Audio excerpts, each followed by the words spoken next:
আল্লাহ পাক বলেন, জেনে রাখো দুঃখ এবং কষ্টের সাথে রয়েছে সুযোগ আর সুবিধা, আর অসচ্ছলতার সাথে রয়েছে উদার সচ্ছলতা। জোরে কোন সুবহানাল্লাহ। কাজে ভয় পাওয়ার কারণ নাই, হতাশ হওয়ার কারণ নাই। গুনাহ করেছো, হতাশ হয়ো না। যুবকদের গুনাহ করা স্বাভাবিক। ইউনিভার্সিটির ছাত্র, কলেজের ছাত্র, প্রফেসর, শিক্ষক, অফিসার ঘুষ খেয়েছেন, জিনা করা হয়েছে, মদ খাওয়া হয়েছে, মিথ্যা কথা বলা হয়েছে, যাই কিছু করেন না কেন ভয় পাওয়ার কারণ নাই, নিরাশ হওয়ার কোনো দরকার নাই।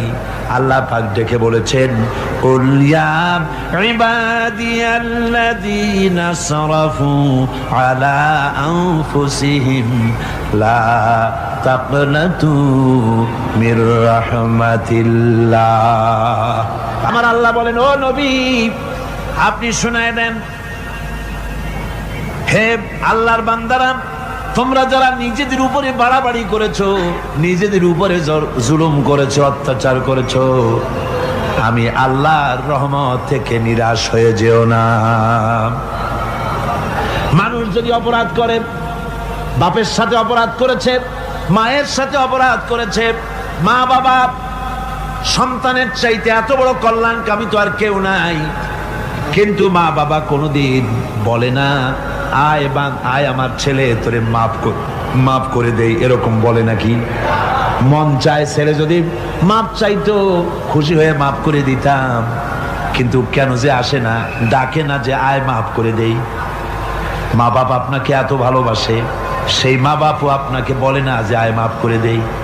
আমার আল্লাহ হচ্ছেন এমন আল্লাহ, আল্লাহ রাব্বুল আলামিন ডাকেন, এ বান্দা খুন করেছিস ফিরে আয়, জিনা করেছিস ফিরে আয়, হত্যা করেছিস ফিরে আয়, চুরি করেছিস ফিরে আয়, কুফরি করেছিস ফিরে আয়, সুদ খেয়েছিস, ঘুষ খেয়েছিস, মদ খেয়েছিস ফিরে আয়, এসে আমার দরবারে চোখের পানি ফেল, আমার দরবারে কাঁদাকাটি কর। ইন্নাল্লাহা ইয়াগফিরুয যুনুবা জামিআ ইন্নাহু হুয়াল গফুরুর রহিম।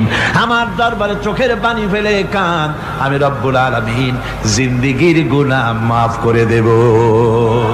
সুবহানাল্লাহ কোন, সুবহানাল্লাহ কোন। আমার কাছে কান, চোখের পানি ফেল। আল্লাহ রাব্বুল আলামিনের কাছে বান্দার দুইটা ফোঁটা বেশি প্রিয়। একটা হলো জিহাদের ময়দানে যে রক্ত ফোঁটা দেওয়া হয়, এটা আল্লাহর কাছে প্রিয়। আর আল্লাহর ভয়তে গুনার জন্য লজ্জা করে, অনুশোচনা করে বান্দা যখন চোখের পানি ছেড়ে দেয়, আল্লাহর কাছে এটা অত্যন্ত প্রিয়।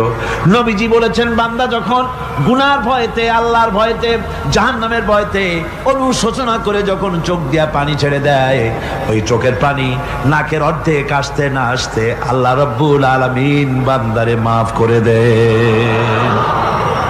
আল্লাহ বরদাস্ত করতে পারেন না যে বান্দা কান্দু।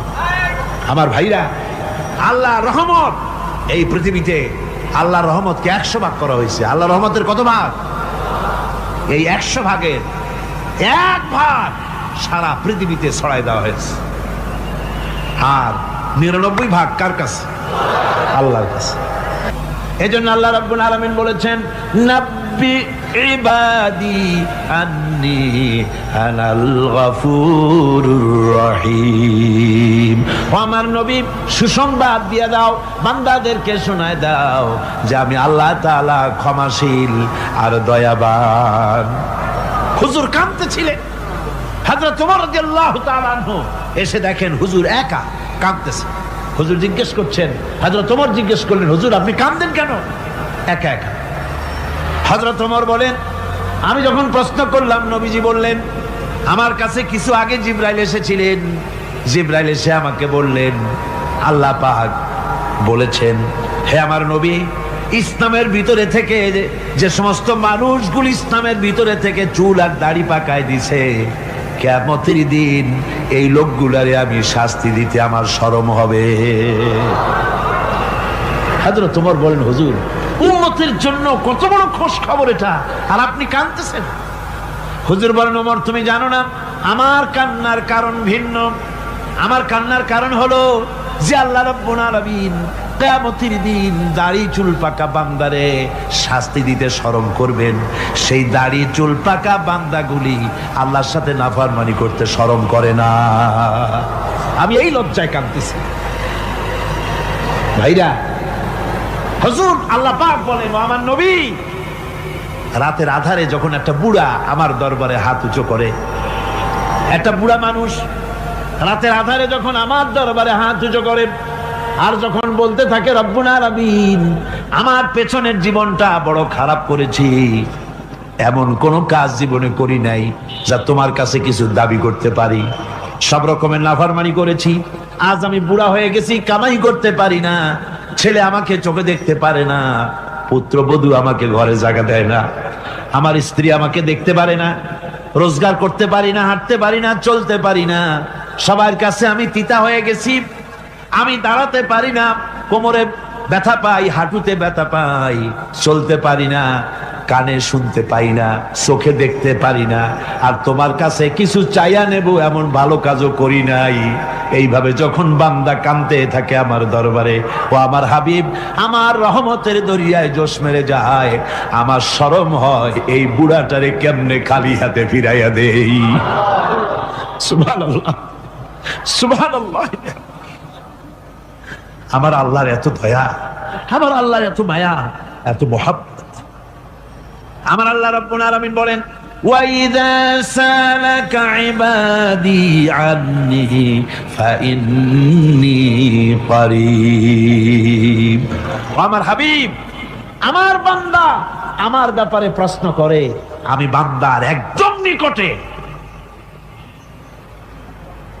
কোরআন শরীফের ভিতরে যত জায়গায় রাসূলকে বলা হয়েছে সুয়ালের কথা, আপনাকে প্রশ্ন করা হয়, আল্লাহ তার জবাব কুল এই কথা বলে জবাব দিয়েছেন। যত জায়গায় সুয়াল এসেছে, যেমন কোরআনে কারীমের মধ্যে আল্লাহ পাক বলেন, ওয়ায়াসআলুনাকা আনিল মাহিদ, মেয়েদের হায়েজ সম্পর্কে জিজ্ঞাসা করা হয়, কুল হিয়া আযা, হে নবী আপনি বলুন।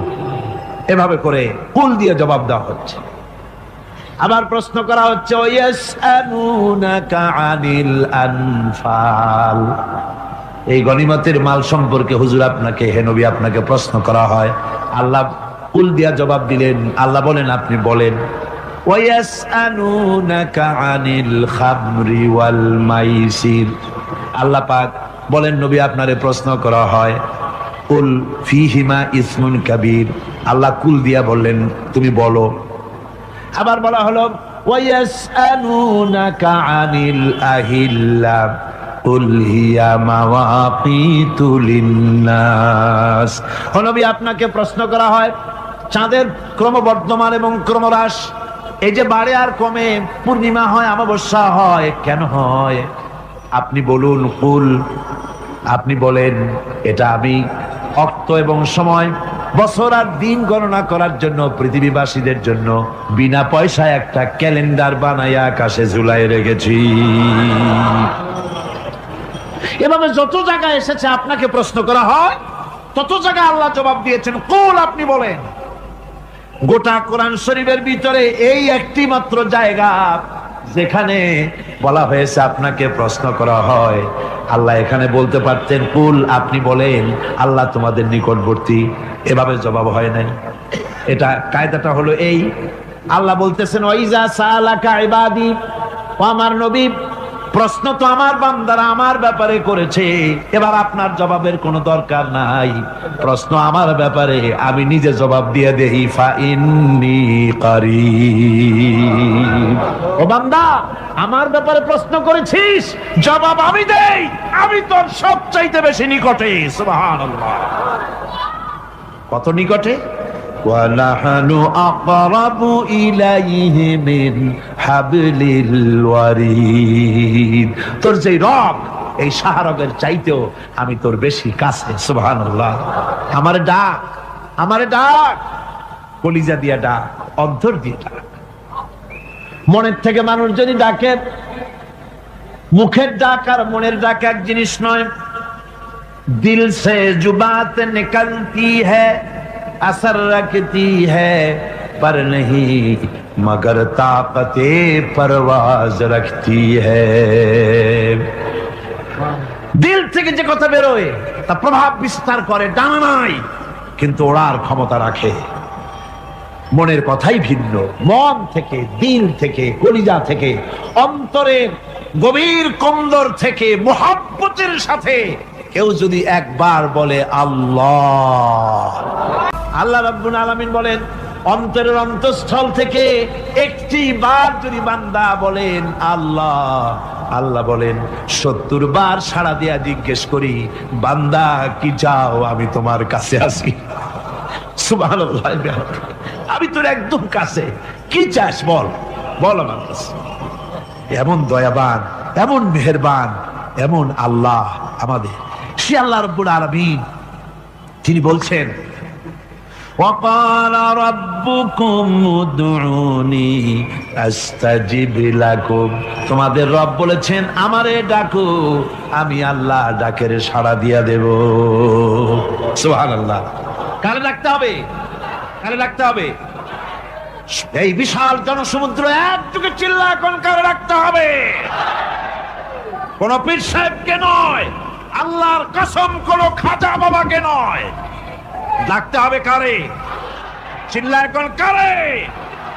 ওয়াকালা রাব্বুকুম উদউনি, তোমার রব তোমাকে বলতেছে আমারে ডাকো, আস্তাজিব লাকুম, আমারে ডাকবে আমি সাড়া দিয়ে দেব। সুবহানাল্লাহ। আল্লাহকে ডাকেন, কি চাই আপনার বলেন, কি চাই? আল্লাহর কাছে চান, আল্লাহ দিয়ে দিবে। দেওয়ার জায়গা আল্লাহর কাছে চাইবেন, আল্লাহ দিবেন। দেওয়ার জায়গা, চাওয়ার জায়গা হলো সেজদায় পড়ে যাবেন। আমার ভাইয়েরা জায়গাটা চিনায় দিলাম। মাজারে যাওয়া লাগবে না, কবরে যাওয়া লাগবে না। 2 রাকাত নামাজ পড়ে সেজদায় পড়ে গিয়া যত বিপদ আছে, মুসিবত আছে, সেজদার মধ্যে চোখের পানি ছেড়ে দেন আর কেন্দে কেন্দে জীবনের কথা বলেন। আল্লাহ রাব্বুল আলামিন আপনার আওয়াজ শুনবেন আর দোয়া কবুল করে নিবেন। কাঁদতে হবে আল্লাহর কাছে। কার কাছে? আল্লাহর কাছে। আল্লাহর প্রতি আপনি পূর্ব পশ্চিমে কতবার মুখ ঘোরালেন, এটাই কিন্তু আপনার আসল সৎ কাজ নয়। আসল সৎ কাজ হলো আল্লাহর প্রতি ঈমান আনা। এই ঈমানের ব্যাপারে 3টা দিন আমরা পার করে দিলাম, এখনো কথা শেষ হয় নাই। আল্লাহর প্রতি ঈমান আনলে পরে যে উপকারটা হবে 5ম নম্বরে, সেটা হলো কঠোর এবং কঠিন বিপদের ভিতরে বান্দার ভিতরে অবিচলতা এবং ধৈর্যের সৃষ্টি হয়ে যাবে। আলহামদুলিল্লাহ। কঠিন বিপদ মুসিবত আসলে পরে সে অবিচল থাকবে। সারা দুনিয়ার বিপদ আপদ, শত্রুতা, দুঃখ, কষ্ট, মুসিবত, জুলুম, নির্যাতন সবকিছু পাহাড়ের মতো উঁচু হয়ে তাকে ঘিরে ফেলবে, কিন্তু তাকে এক চুলও নাড়াতে পারবে না। কবি বলতেছেন সাথে জাকা রহা হ্যায় আজল সে তা ইমরোজ, সাথে জাকা রহা হ্যায় अजल से ता इमरोज, चरागे मुस्तफावी से शरारे बुलहबीस। সে আবহমান কাল থেকে শুরু করে মুস্তাফা সাল্লাল্লাহু আলাইহি ওয়াসাল্লামের দীপ শিখার সাথে আবু জাহেল, আবু লাহাবের অগ্নিস্ফুলিঙ্গের টক্কর লেগেই আছে। রাসূলুল্লাহ আল্লাহর দেওয়া এই বিধান, এই দ্বীনের বাতিটা টিম টিম করে চলেছে। আর গর্কি, টর্নেডো, হাজার হাজার মাইল বেগে হ্যারিকেন এসেছে, গর্কি এসেছে, টর্নেডো এসেছে, টাইফুন এসেছে, কিন্তু এই আলো নিবাইতে পারে নাই। সুবহানাল্লাহ। এই আলো নিবাতে পারে নাই। এই শত্রুতা চিরকালের, নিবাতে পারবে না। কারণ হচ্ছে আল্লাহ রাব্বুল আলামিন বলেছেন ইউরিদুনা লিইউতফিউ নূরাল্লাহি বিআফওয়াহিহিম ওয়াল্লাহু মুতিম্মু নূরিহি ওয়ালাউ কারিহাল কাফিরুন। ওরা চায় মুখের ফু দিয়ে আমার আলোকে নিভিয়ে দেবে, কিন্তু আমি আমার আলোকে পূর্ণতা দান করব। তাতে কাফের বেঈমানদের কলজায় যত জ্বালা যন্ত্রণা হোক, আমার দিন কেউ মিটাই দিতে পারবে না। সুবহানাল্লাহ।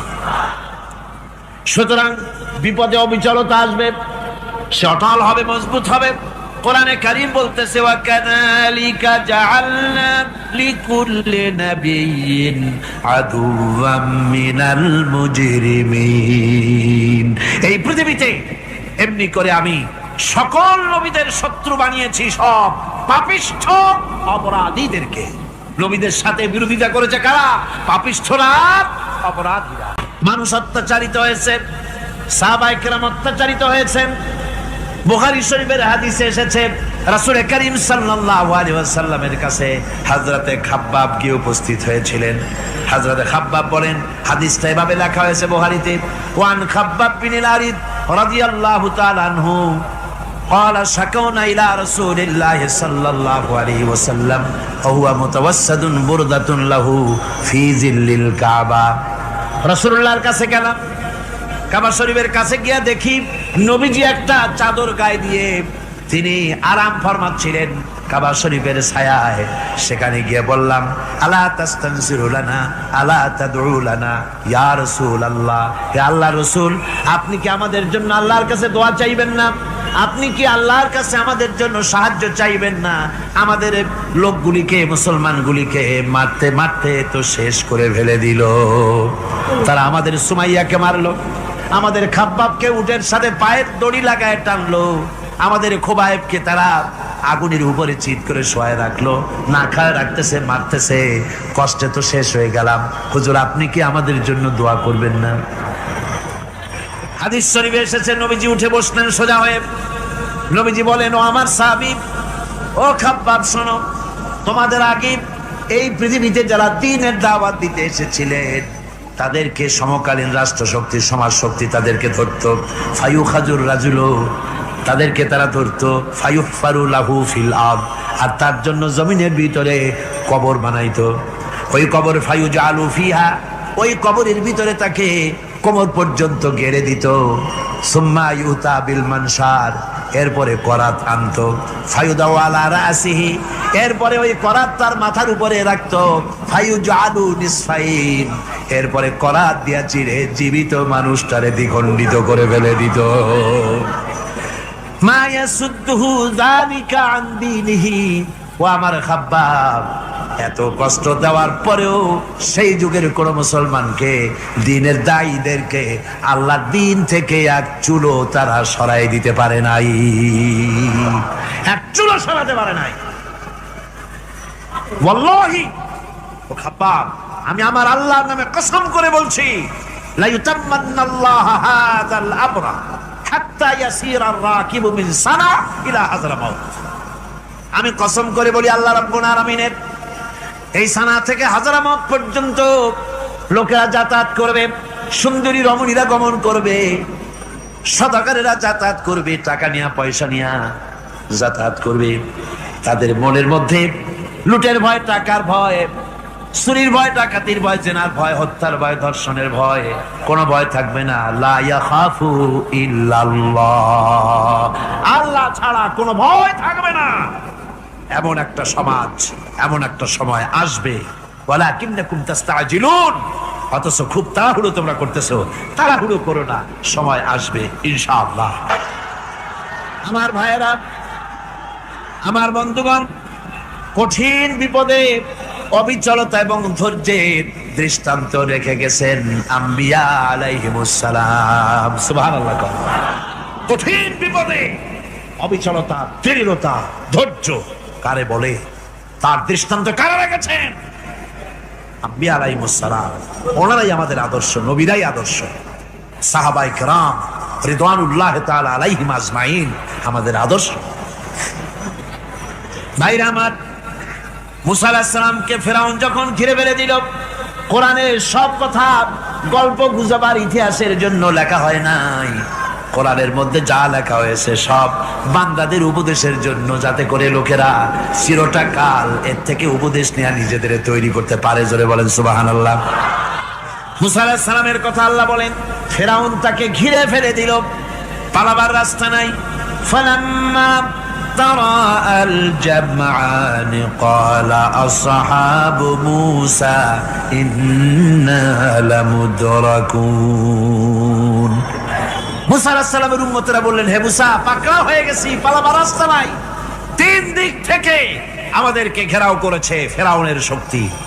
সামনে কি দরিয়া, আর তিন দিকে কি ঘেরাও আন্দোলন।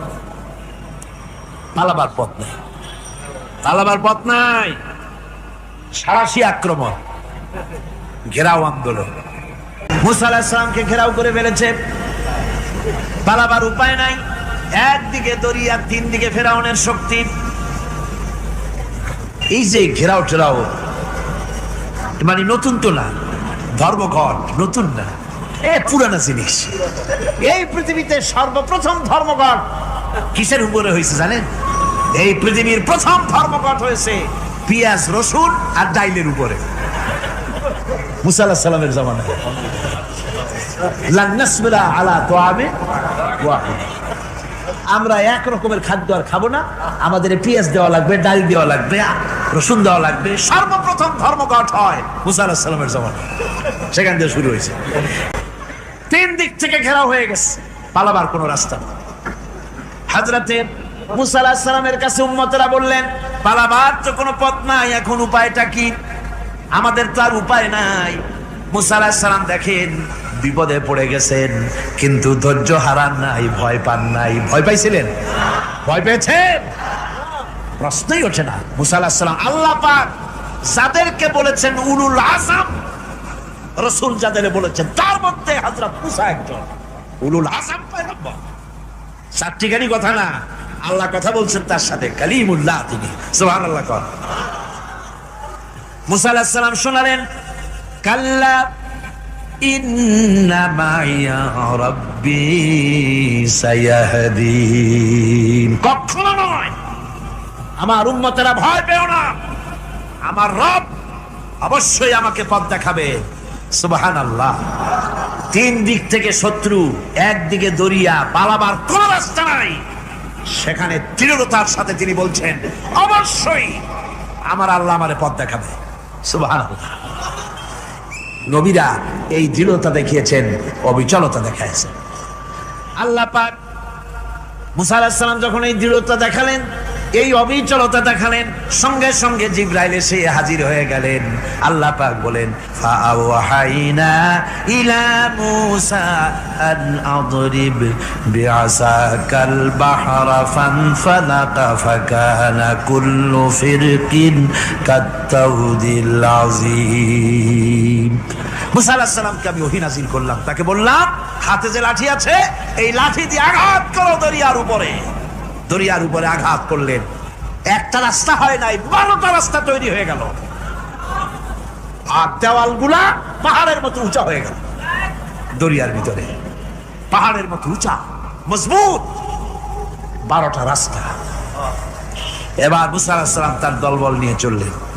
আল্লাহ রাব্বুল আলামিন বলেন, ওয়া আনজাইনা মুসা ওয়া মান মাআহু আজমাইন। মুসা এবং তার সাথী সঙ্গীদেরকে আমি পার করে দিলাম। মুসা আলাইহিস সালাম এবং তার সাথী সঙ্গী নিয়ে যখন দরিয়ার মাঝখানে আসছে, ফেরাউন তার দলবল নিয়ে এসে গেছে। আসে দেখে নদীর মধ্যে রাস্তা। বাবা, উক্ত কায়দা। ও মনে করছে ওর বাজানের তৈরি করা ডিস্ট্রিক্ট বোর্ডের রাস্তা।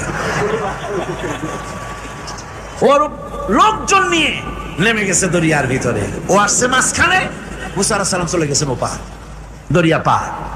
মাঝখানে যখন এসে গেল, আল্লাহ রাব্বুল আলামিন পানিকে অর্ডার করলেন কুন। আল্লাহর তো বটন টেপা লাগে না, মুখ দিয়া কোনো হুকুম করা লাগে না, শুধু বলেন কুন। যে ব্যাপারে কুন বলেন ফায়াকুন, সাথে সাথে হয়ে যায়। আল্লাহ বললেন কুন, আর অমনি রাস্তা বন্ধ হয়ে গেল। এবার তুফান শুরু হয়েছে নদীতে, ঢেউয়ের উপরে ঢেউ, মৌজুন কাল জিবাল, পাহাড়ের মতো উঁচু হয়ে হয়ে ঢেউ আসতেছে। দলবল ঘোড়া আর অস্ত্রপাতি যা ছিল সব মরে শেষ। এবার ফেরাউন একা উপরে ওঠে আর নিচে নামে, পানি খেতে খেতে পেটের কাম সারা। জনমের খাওয়া খাইছে পানি, এখন জান যা, বাঁচবার আর উপায় নাই, বাঁচবার আর উপায় নাই। ফেরাউন তার নিজের জীবন সম্পর্কে হতাশ হয়ে গেল। এবার ফেরাউন বলতেছে আমানতু আন্নাহু লা ইলাহা ইল্লাল্লাযী আমানাত বিহি বানু ইসরাঈল। আমি ঈমান আনলাম, আমি ঈমান আনলাম আল্লাহ ছাড়া কোনো ইলাহ নাই। ওই আল্লাহর উপর ঈমান আনলাম যে আল্লাহর উপরে ঈমান এনেছে বনি ইসরাঈলেরা। আল্লাহ যাতে ঠিক পাইছে কোন আল্লাহর উপর ঈমান আনছে। বনি ইসরাঈল নেন আল্লাহর উপর ঈমান আনলাম। আল্লাহ এই তো মুসলমান হয়ে গেছি, এরপরও আমার সুবাও কেন? আল্লাহ রাব্বুল আলামিন জবাবে বলেন আল আন, এখন ওয়াকাদ আসাইতা ক্বাবলু ওয়া কুনতা মিনাল মুফসিদিন।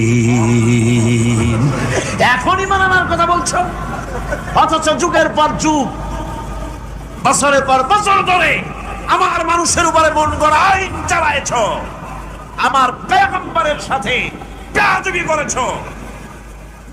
আজ তোমাকে আমি ছাড়ছি না, তোমাকে আজকে ছেড়ে দেব না, আমি তোমাকে মারব। আর সমস্ত প্রাণীগুলিকে, স্থলচর প্রাণীগুলিকে আল্লাহ পাক অর্ডার দিয়া দিলেন, এই ফেরাউনের লাশকে ডুবাবি না, পচাবি না, খাবি না।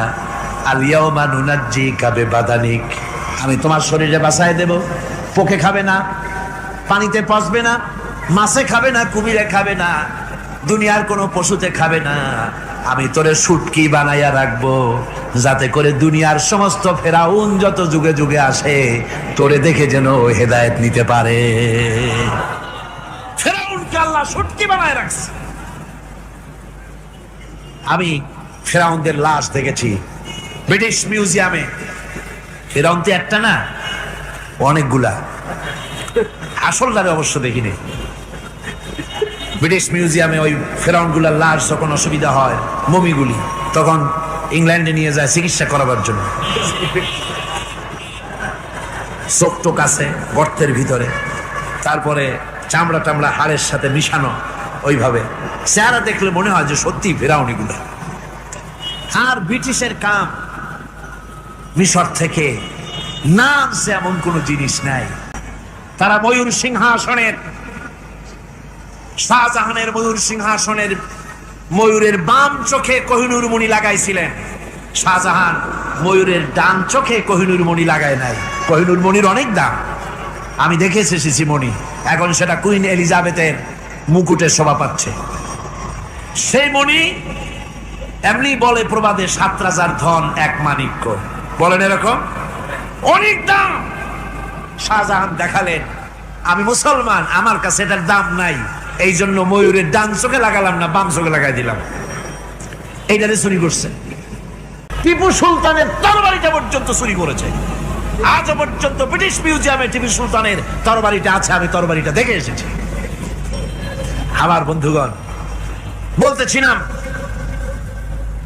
যে পৃথিবীতে আল্লাহ রাব্বুল আলামিন নবীরা তাদের চরিত্র দিয়ে বিপদের মোকাবেলা করে, দুনিয়ার সামনে কঠিন বিপদের মোকাবেলা করে অবিচলতা, দৃঢ়তা দেখায় গেছেন যে কেমন করে এই পৃথিবীতে বিপদের সামনে মোকাবেলা করতে হয়। ধৈর্য ধরতে হবে, বিপদ আসবে পাহাড় সমান হয়ে, আপনাকে ধৈর্য ধারণ করতে হবে সেভাবে বুক বেঁধে। যেহেতু এটা যদি বিশ্বাস হয় যে আমার কিসমতে যা আছে তার থেকে বেশি কিছু হবে না, তাহলেই আপনার ধৈর্য আসবে, ভয় পাবেন না। কথা ঠিক কিনা কর? এবারে হযরত হুদ আলাইহিস সালাম সম্পর্কে আল্লাহ রাব্বুল আলামিন বলেন, হযরতে হুদকে যখন ষড়যন্ত্র হলো, কাফির বেঈমানেরা তাকে মেরে ফেলার জন্য যখন সরকারি ষড়যন্ত্রে লিপ্ত হয়ে গেল, হযরতে হুদ সমাজের এই চ্যালেঞ্জের মোকাবেলা করলেন। হযরত হুদ বলেন, ফাকিদুনি জামিআন সুম্মা লা তুনজিরুন ইন্নী তাওয়াক্কালতু আলাল্লাহি রাব্বি ওয়া রাব্বিকুম। আমি তোমরা তোমাদের ষড়যন্ত্র আমার বিরুদ্ধে যত পারো আমার বিরুদ্ধে ষড়যন্ত্র চালাও, এতটুকুন আমার অবকাশ দিও না। আমি এমন আল্লাহর উপরে ভরসা করেছি যার হাতের ভিতরে তোমাদেরও জান আর আমারও জান। যা পারো তাই করো। সরকার সমস্ত শক্তি একত্রিত হয়ে আমার মোকাবেলা করো। একদিকে হুদ আলাইহিস সালাম, আর একদিকে গোটা জাতি। হযরত হুদ ভয় পায় নাই। সুবহানাল্লাহ কোন। ঈমান বিল্লাহ মানুষের কলিজাকে এভাবে শক্ত করে দেয়। কোন আলহামদুলিল্লাহ। এবারে এই বিপদের, কঠিন বিপদের মোকাবেলা করে আমার রাসূল যে প্রমাণ দিয়া গেলেন, আমার রাসূল যে কঠিন বিপদের মোকাবেলা করলেন, ভাইরা আমার, হিজরতের রাতে সওর পাহাড়ের ভিতরে যখন তিনি আশ্রয় নিলেন, হযরতে আবু বকরের সাথে ছিলেন। হযরতে আবু বকর রাদিয়াল্লাহু তাআলা আনহু বলেন, হুজুর আপনি দাঁড়ান, এটা তো পাহাড়িয়া গুহা, গুহার ভিতরে সাপ থাকতে পারে, বিচ্ছু থাকতে পারে, আমি আগে ঢুকি, বিপদ যদি হয় আমার উপর থেকে হয়ে যাক। গুহার ভিতরে নেমে গুহা সাফ করলেন। এরপরে হুজুরকে ডাকলেন, হুজুর তাশরীফ নিলেন গুহার ভিতরে। এরপরে হুজুর বললেন, আবু বকর, পাহাড়ে হেঁটে হেঁটে 2-3টা পাহাড় পাড়ি দিয়া যাওয়া লাগে সৌর পাহাড়ে। মদিনার সোজা রাস্তা হুজুর ধরেন নাই, মেসফালার পথ দিয়া, জাবালে খেদোয়ার উপর দিয়া 3টা পাহাড় পাড়ি দিয়া তারপরে হুজুর গেলেন সৌর পাহাড়ে। গুহার ভিতরে হুজুর তাশরীফ নিলেন। বললেন, আবু বকর তুমি বসো, তোমার উরুর উপরে মাথা রেখে আমি একটু আরাম করি। হযরতে আবু বকর বসলেন, হুজুর তার উরুর উপরে মাথা রেখে ঘুমায় গেলেন। আর এরপরে কাফির বেঈমানেরা তালাশ করতে করতে কাফেররা এসে গেল পায়ের চিহ্ন দেখে দেখে গর্তের কাছে। হযরত আবু বকর ভয়তে কেঁদে ফেললেন, আরে আর তো উপায় নাই, এবার তো ধরা পড়ে গেছি, এবার নবীজিকে মেরে ফেলে দেবে। নবীর মহব্বতে, নিজের মহব্বতে নয়, নবীর মহব্বতে কাঁদতেছিলেন। হুজুর বলেন, হুজুরের ঘুম ভেঙে গেল। বলো, আবু বকর কাঁদো কেন? ছেলের কথা, মেয়ের কথা, বিবির কথা, বাড়ির কথা মনে পড়লো নাকি? হযরত আবু বকর বলেন, ইয়া রাসূলুল্লাহ, আল্লাহর কসম করে বলি, যেদিন ঈমান এনেছি এই কলিজার ভিতরে মা বাপ, স্ত্রী, পুত্র, পরিজন, এমনকি আমার নিজের জীবনের চাইতে আপনারে বেশি ভালোবাসি। তা কাঁদো কেন? কাঁদো কেন? হযরত আবু বকর বলেন, হুজুর ধরা পড়ে গেছি, কাফেররা এসে গেছে, গর্তের কাছে তাকালি আমাদের দেখতে পাবে, আমরা তো মাইনরিটি, ওরা তো মেজরিটি, আমরা তো ধরে মারি ফেলাই দেবে, আপনাকে মেরে ফেলে দেবে, এই জন্য কাঁদি। আল্লাহ রাব্বুল আলামিন, হুজুর তখন কি দৃঢ়তা, কি অবিচলতা, কি ধৈর্যের পাহাড় সম মনোবৃত্তি তখন দেখালেন। আল্লাহ কোরআন শরীফে চিরকাল যাতে মানুষেরা হেদায়েত দিতে পারে, সেজন্য হুজুরের কথা উঠায় দিলেন কোরআনে। আল্লাহ পাক বলেন, ইযহুমা ফিল গার ইয ইয়াকুলু লিসাহিবিহি লা তাহজান ইন্নাল্লাহা মা'ানা। ও বন্ধু, ভয় পেও না, আল্লাহ আমাদের সাথে আছেন। সুবহানাল্লাহ। আল্লাহ আমাদের সাথে আছেন, আমরা মাইনরিটি নই, আমরা মেজরিটি। আল্লাহ আছে আমার সাথে, ভয় পাওয়ার কোনো কারণ নাই। সুবহানাল্লাহ। আল্লাহ পাক বলেন, ফাআনজালাল্লাহু সাকিনাতাহু আলাইহি ওয়া আইয়াদাহু বিজুনুদিন লাম তারাওহা। আমি এদের অন্তরের ভিতরে আমি শান্তি নাজিল করে দিলাম, প্রশান্তি দিয়া দিলাম, আর আমি সাহায্য করলাম, আর এমন সব সৈন্য পাঠায় দিলাম যে সৈন্যগুলি তোমরা দেখতে পাও নাই। সুবহানাল্লাহ ওয়া বিহামদিহি। ভাইরা আমার, রাসূল করিম সাল্লাল্লাহু আলাইহি সাল্লাম এই বিপদের মাঝে, চরম বিপদের মাঝে অবিচলতা, দৃঢ়তা, কঠিন আত্মনির্ভরতা দেখিয়েছেন। এগুলি হলো ঈমানের 5ম নম্বরের উপকারিতা। আল্লাহর প্রতি ঈমান আনলে এভাবে পাহাড় সম ঈমান মজবুত হয়ে যায়। জেলের পরোয়া করি না, ফাঁসির পরোয়া করি না, শহীদ হওয়ার পরোয়া করি না, মেরে ফেলে দেবে, উড়ায় দেবে, হত্যা করবে, পরোয়া করি না। পরোয়া করি কেবলমাত্র কাকে? জোরে বলেন কারে? এইরকম মুসলমান হাজার হাজার লাখ লাখ দরকার নাই, 313 জন যথেষ্ট। কয়জন যথেষ্ট? 313 জন যথেষ্ট। বদরে যারা জান দিয়ে, মাল দিয়ে দ্বীনকে প্রতিষ্ঠিত করেছিলেন, এরকম 313 জনই যথেষ্ট ছিল। এই দৃঢ়তা, এই অবিচলতা, এই ঈমান, এই ধৈর্য শিক্ষা দেয়, এই উপকার করে ঈমান বিল্লাহ। আল্লাহর প্রতি ঈমান আনলে এভাবে পাহাড়ের মতো শক্ত হয়ে যায় কলিজা। কোন আলহামদুলিল্লাহ। আমার বন্ধুগণ, এবার আমি বলবো সর্বশেষ উপকারের কথাটা বলি, মোনাজাত ছেড়ে দেব। কয়টার কথা বলছিলাম? উপকার ছয়টা উপকারের কথা বলেছি। অনেকগুলি বৈশিষ্ট্য, অনেকগুলি উপকারের মধ্যে আল্লাহর প্রতি ঈমানের 6টা উপকারের কথা 5টা বলা হয়ে গেছে।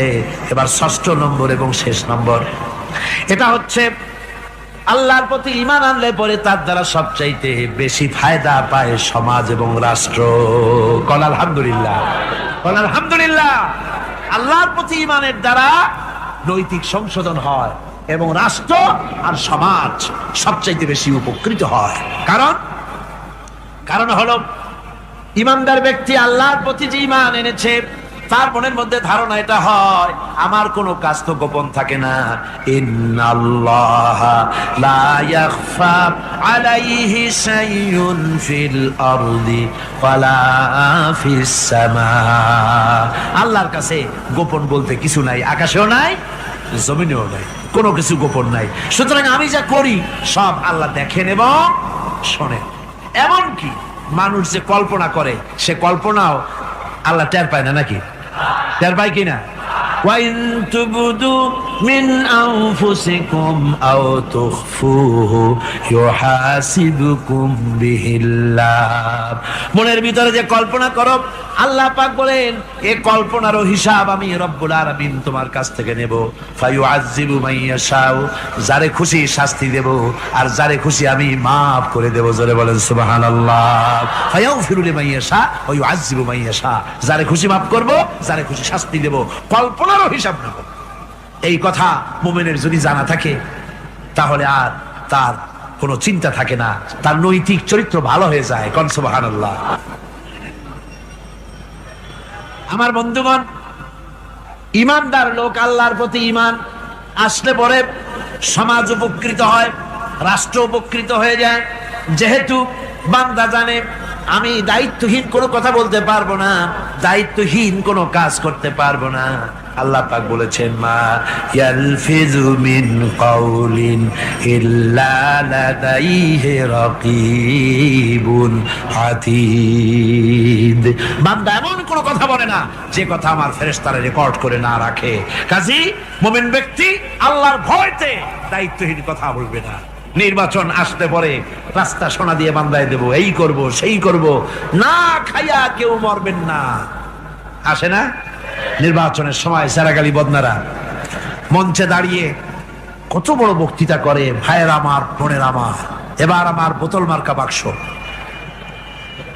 আপনারা আমাকে ভোট দিয়ে দেশ এবং জাতির আরেকবার 12:30 বাজাইবার সুযোগ দিন। এবার ক্ষমতায় গেলে কেউ না খাইয়া মরবেন না, কিন্তু কি খাইয়া মরবে তাও বলেন। এর মারফতি অর্থ হচ্ছে এই, ওরা যদি ক্ষমতায় যেতে পারে তাহলে বিষ খাইয়া হোক, গুলি খাইয়া হোক, কিছু না কিছু খেয়ে মরতে হবে।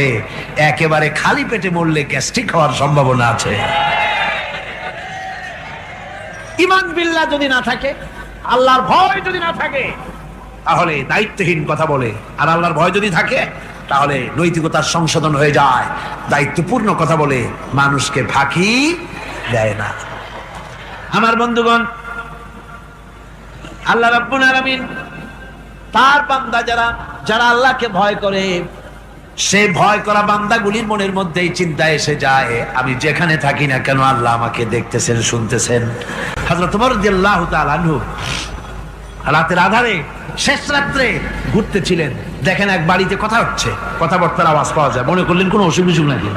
ঘরে গিয়ে কান পাচ্ছেন দেওয়ালের সাথে, শুনতে পাচ্ছেন ভিতরে বুড়ি মা তার মেয়েকে বলছে, এই মেয়ে ওঠ, উঠের দুধ দোয়াই নিয়ে আসছি, এর মধ্যে পানি মিশা, তারপর সকালে বাজারে নিয়ে যা। মেয়ে বলছে, মা এই কামটা আমি পারবো না। কেন পারবি না? হযরত ওমর ফরমান জারি করেছেন, দুধে পানি মিশাতে নিষেধ করেছেন, কাজে এই কাজটা আমি পারবো না। আরে বেটি, আমিরুল মুমিনিন দেখ এখন কোথায় যায়, ঘুমায় আছে, সে কি দেখতেছে না কি যে পানি মিশাই না কি মিশাই? মেয়ে বলতেছে, মা আমিরুল মুমিনিনকে ফাঁকি দেওয়া যেতে পারে, তার পুলিশ বাহিনীকে ফাঁকি দেওয়া যেতে পারে, কিন্তু আল্লাহ রাব্বুল আলামিনের চোখকে ফাঁকি দেওয়া যাবে না। হযরত ওমর এই কথা শুনে বাড়ি চলে গেলেন আর নিজের ছেলেকে ডেকে বললেন, ছেলে আমার, অমুক জায়গায় একটা বাড়ি আছে, আর সেখানে একটা যুবতী মেয়ে আছে, ওই মেয়েটার বিয়ে হয়েছে কিনা শোনো, যদি বিবাহ না হয়ে থাকে তুমি তোমার নিজের বিয়ের প্রস্তাব দাও। আমিরুল মুমিনিন এই মেয়েটা সুন্দরী কেমন, স্বাস্থ্য কেমন কিছুই দেখলেন না, দেখলেন তাকওয়া। কি দেখলেন? আল্লাহর ভয়। আল্লাহর ভয় যখন একটা জাতির মধ্যে আসে, পুলিশ লাগে না, পুলিশের কাজ কমে যায়।